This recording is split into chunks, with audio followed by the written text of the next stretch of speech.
Indian News Weekly, 26th of February 2023, Pakistan, Sri Lanka, and Nepal examining the economic state of India's neighbours during the current financial crisis. China has forced Nepal and Pakistan into slavery and is currently at war with the Indian subcontinent to seize control of and annihilate India. When discussing the economic state of India's neighbours, let us start by introducing you to Pakistan's current state. Pakistan is dealing with several issues on various fronts, but it is impossible to disregard the country's growing debt load. It is a hazardous scenario when India's neighbours Sri Lanka, Pakistan, Bangladesh, and Nepal burst inflation bombs on their citizens by taking out loans from the IMF or falling into China's debt trap.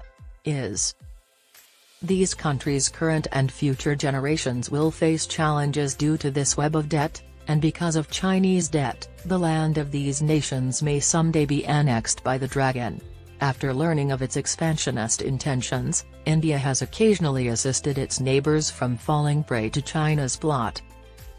Bangladesh understood India's point and did not increase its dependence on China. India is also providing a variety of guarantees to other financial institutions, including the IMF for Sri Lanka. With India's assistance, the Maldives emerged from its economic crisis and broke free from China so that this nation could once again exist on its own. But these two nations are caught in a wrong position due to Pakistan being a disciple of China and China's government supporting Nepal.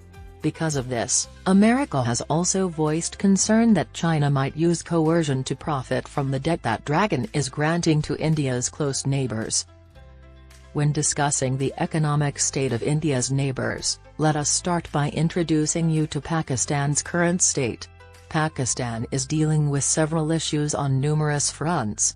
Still, its growing debt load cannot be disregarded, given that inflation is at an all-time high and foreign currency reserves have decreased. Pakistan's economy is on the verge of failure, and the country is hoping for a miracle.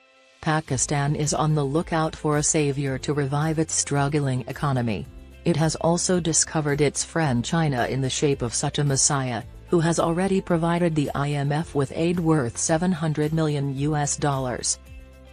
Let us inform you that Pakistan, the fifth most populous nation in the world, is currently dealing with several issues, including political unrest, climate change, and an economic downturn that could potentially lead to a scenario similar to Sri Lanka. In Pakistan, which is still recovering from the COVID-19 pandemic, the devastating floods have submerged the country's devastated economy and territory. According to a recent report by the Asian Development Bank Institute, Pakistan is in a debt trap that significantly impacts its import-dependent economy and will have far-reaching economic and social repercussions. Statistics show Pakistan's external debt and liability is approximately $130 billion or 95.39% of its gross domestic product. This information can help you comprehend how much debt Pakistan has incurred. GDP. With only $3.2 billion in foreign currency reserves and a 2% economic growth rate, Pakistan, experiencing a financial crisis, must return about $22 billion in the coming year and $80 billion in total. Pakistan is paying back the debt with almost half of its central budget. Although the Pakistani government has made several attempts to lessen the debt load, they are insufficient, given the country's spiraling inflation. Due to destructive policies, pressure on economic imbalances, etc., Pakistan has a significant debt load. To address this, Pakistan has been increasing its reliance on foreign financial assistance and loans, including 22 IMF programs. If anything, the governments have not implemented any systemic changes to free Pakistan from its debt burden. In Pakistan, immediate action can only be taken to avoid the present predicament. However, long-term structural reform is necessary. The nation must abolish the special privileges before it is too late if it wants to safeguard itself against future defaults. However, it doesn't appear that there is a possibility for that. Before concluding negotiations with the International Monetary Fund (IMF) for economic assistance, Pakistan has gotten the much-anticipated $700 million in aid from China. Ishaq Dar, the finance minister of Pakistan, stated that the China Development Bank had provided $700 million to the State Bank of Pakistan. Shahbaz Sharif, the Prime Minister of Pakistan, then thanked the special buddy for his assistance. Pakistan has an ally country, Shahbaz Sharif said. We all assumed that they were waiting for the IMF agreement and would then play their role, but that allied country told us a few days ago that we will give you direct giving financial help. These events, according to Shahbaz Sharif, cannot be ignored. Let us inform you that Pakistan's foreign exchange reserves have risen to almost $4 billion after hitting a low of $2.9 billion a few weeks back. Regarding the Sri Lankan situation, let us inform you that the IMF and this Indian neighbor are in the final stages of negotiations over a US $2.9 billion bailout package.